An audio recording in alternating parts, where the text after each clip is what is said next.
जयदीप भाई, आपके लिए तो फौज में जो आपकी भूमिका है वो तो आप ही हमें बताइएगा, उसके बारे में मैं आऊंगा। लेकिन फौज और आपका नाता एक दिल का नाता हमेशा से रहा है। जी नमस्कार आप सबको।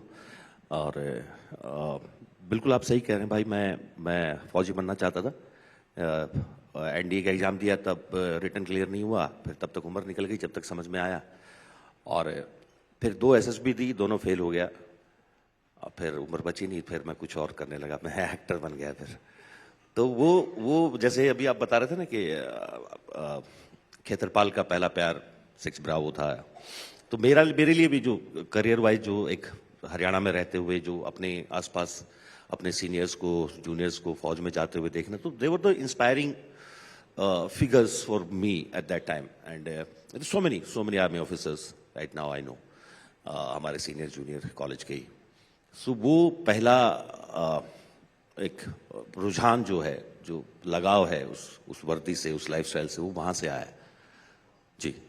वर्दी आप बहुत स्टाइल में पहनते हो वैसे, मतलब अगर आपको पुलिस की भी वर्दी में देखो जी, गैंगस्टर के रूप में भी देखो माफिया के रूप में भी देखो, बहुत स्टाइल से। लेकिन इसके लिए क्या तैयारियां की आपने? मैं एक्चुअली चाहूंगा कि मैं ना बताऊं कि क्या है ये किरदार, कैसा है। मैं जेन्युइनली ये चाहूंगा कि आप इसको फिल्म में देखें। बस मैं इतना आपको बता सकता हूं कि मैं वो प्ले कर रहा हूं जो इस 21 साल के बहादुर लड़के से, जिसने आखिरी लड़ाई लड़ी थी, इसके ऑपोजिट में। और उसकी कहानी, उसके बाद उस इंसान की कहानी भी बहुत कमाल की रही है। वो आप फिल्म में जरूर देखिएगा। तो मेरे लिए कहानी बहुत ही इमोशनल लेवल पे थी, क्योंकि मैंने भी थोड़े दिन पहले बताया था कि मेरा अरुण खेतरपाल नाम से जो पहला जो परिचय हुआ, वो बहुत पहले मेरा एक दोस्त आईएमए से पास आउट हो रहे थे, तो मैं उनकी पासिंग आउट परेड पे गया था। तो अरुण खेतरपाल के नाम पे खेतरपाल ऑडिटोरियम है जहां पेपिंग सेरेमनी होती है, तो वो पहला इत्तेफाक था, मतलब उनको जानने का।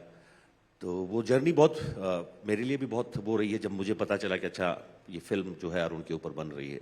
तो it was a very amazing moment and nobody can say no to this kind of film. सही बात है। मतलब एक तरह से देखा जाए इस फिल्म को, आपने कहा कि आपने वो अरुण खेत्रपाल ऑडिटोरियम है, या वो स्टेडियम है जहां पर पिपिंग सेरेमनी होती है। मैं जिस कॉलोनी में रहता हूं उसका नाम अरुण विहार है, और अरुण खेत्रपाल के नाम पर है वो कॉलोनी। और आप बचपन से अब तक किसी भी मेस में जाइए, और आप तो कितने ही मेसेस में गए, हर जगह वो एक तस्वीर है अरुण खेत्रपाल की, एक अंदाज में, एक स्पेशल अंदाज में खड़े हुए हैं। वो अंदाज में देखना चाहूंगा अगस्त, किस अंदाज में वो खड़े होते हैं, क्योंकि it's very typical Arun Khetrapal. Sir मैं कोशिश करूंगा, मैं जानता मैं अरुण खेत्रपाल नहीं हूँ। तो उनका एक पोज है जो शायद ट्रेनिंग के वक्त लिया था उन्होंने, वही kind of just stood like this. I don't look as cool as him sir, very famous photograph. No brilliant. नहीं, नगर में भी आप जाइएगा, जो कि हमारा आर्मड का जो हेडक्वार्टर है, नगर में जाइएगा, अहमदनगर में, तो आपको बहुत सारे फोटोग्राफ्स अरुण के, हर जगह उनका नाम, और वो बहुत ज्यादा देखने को मिलेगा। और वो जो डायलॉग, अच्छा अरुण खेत्रपाल के बारे में, और आप लोग सब उसको वो नाम भी गूगल कीजिएगा, आप लोग उनकी वीरता के बारे में जब जानेंगे आपको बहुत अच्छा लगेगा। आपने उनके बारे में जो पढ़ा, जो जाना, जब आपको फिल्म ऑफर हुई अगस्त से, आपने क्या पढ़ा, और वो कौन सी बात थी जिसने आपको सबसे ज्यादा इंस्पायर किया कि वाओ मैं वो रोल प्ले कर रहा हूं? सर देखिए, ताजुब की बात यह है कि जब ये फिल्म ऑफर हुई थी मुझे, मैं 21 साल का था। तो आई थिंक दैट वाज वो जो पहला कनेक्ट बनता है कैरेक्टर के साथ, कहानी के साथ। और मैं हमेशा ये कहता हूँ कि जब हम सोल्जर के बारे में बात करते हैं तो एक अलग जुड़ाव है, कुछ अलग फीलिंग्स होती हैं, पता नहीं क्यों। It's something as simple as when you hear the national anthem, वही फीलिंग्स अंदर आते हैं कि इट्स प्राइड। तो जब आप एक सोल्जर के बारे में बात कर रहे हो, और खास करके एक परमवीर चक्र, तो वो जिम्मेदारी और जो जुनून के साथ आप उस रोल को निभाना चाहते हो, वो अलग लेवल पे है। तो I think it was really a delight. और मैं actually I am most grateful for becoming like a fauji. I think being a फौजी इज द बेस्ट थिंग। आप इतनी अच्छी मैनर्स सीखते हो, how to treat a lady, how to eat on a dining table, how to address your seniors, और ये बहुत अच्छी अच्छी चीजें हैं। तो आई थिंक अगर मैं ये फिल्म ना भी करता तो I am very grateful to experience फौजी लाइफस्टाइल। तो I think it's been immense. बहुत मजा आया सर। आई थिंक बहुत टाइम भी लगा हमें, क्योंकि हम चाहते थे कि इस फिल्म को ऑथेंटिकली पोर्ट्रे करे, क्योंकि you are not just discussing anybody, आप अरुण खेत्रपाल के बारे में बात कर रहे हैं।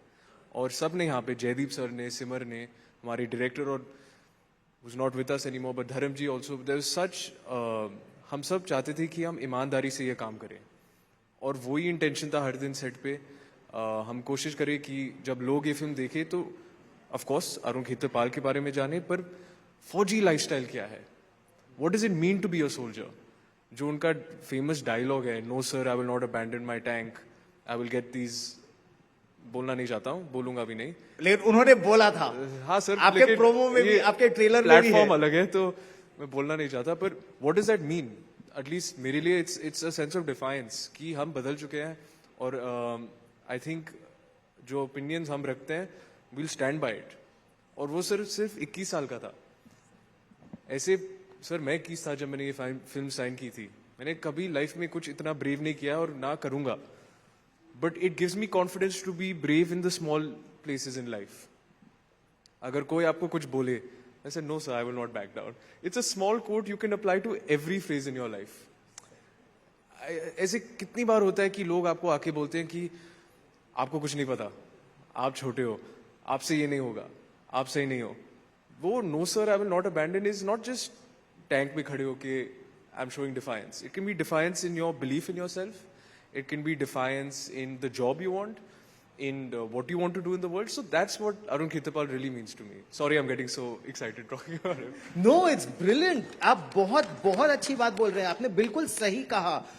और भारत में तो हमेशा युवा वर्ग तो हमेशा आगे रहा है। आप महाभारत की लड़ाई देख लीजिए, अभिमन्यु का आप देख लीजिए, अभिमन्यु को चक्रव्यूह भेदना आता था, और हमारे युवा हमारे युद्ध में हमें आगे लेकर जाते हैं। लेकिन आप 2025 में सिमर एक भूमिका निभा रही हैं जो 1971 की थी, और एक्चुअली प्री 1971, क्योंकि 1971 में तो वॉर शुरू हो गई थी।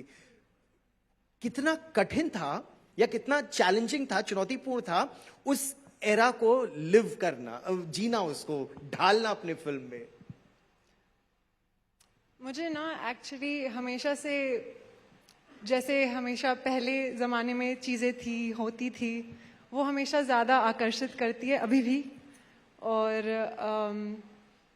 उनके पिक्चरें, गाने सब कहीं ना कहीं थोड़ी सी ज़्यादा दिल को छूते हैं, मुझे लगता है। ऐड करना चाहूंगा कि यूजुअली क्या है कि हम मतलब जेन जी बुलाते हैं ना, पर इस सेट पे हम सीख रहे थे, क्योंकि हम तो 71 में नहीं थे ना, तो हमें क्या पता था क्या हो रहा है। तो we relied on our director and all the people around us कि कैसे, मतलब व्हाट वाज द वाइब, मतलब तब क्या होता था, रोमांस कैसे होता था, कपड़े कैसे पहनते थे, बातचीत कैसे करते थे। और ये शायद आपको लगे कि पर सर हम तो 30 साल बाद पैदा हुए थे तो कुछ पता ही नहीं था हमें, but what a wonderful experience it was, what a lovely time. तो कैसा था उस समय का रोमांस, हमको दिखाइए ना, कैसे बहुत सिंपल था सर, आंखों ही आंखों में।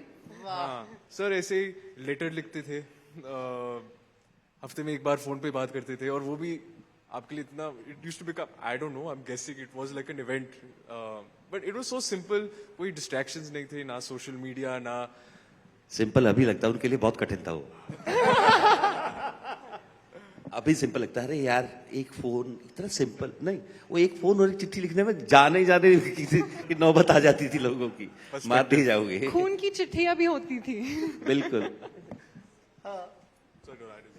you wanted to come in, आप कुछ कह रहे थे कि उस जमाने के प्यार के बारे में पर्सपेक्टिव। नहीं, बिल्कुल, मैं यही कहूंगी कि श्रीराम सर, पूजा मैम, पूरी टीम थी हमारी, जो हमें ऑथेंटिकली उसी एरा में ले जाने के लिए उन्होंने सब कुछ हमारे साथ मिल के बैठ के हमें सिखाया। पिक्चरें देखी हमने इतने सारी, और वैसे बहुत ही अच्छा, वैसे एक्साइटिंग पीरियड था वो, तो फिर हमने उस तरीके से किया।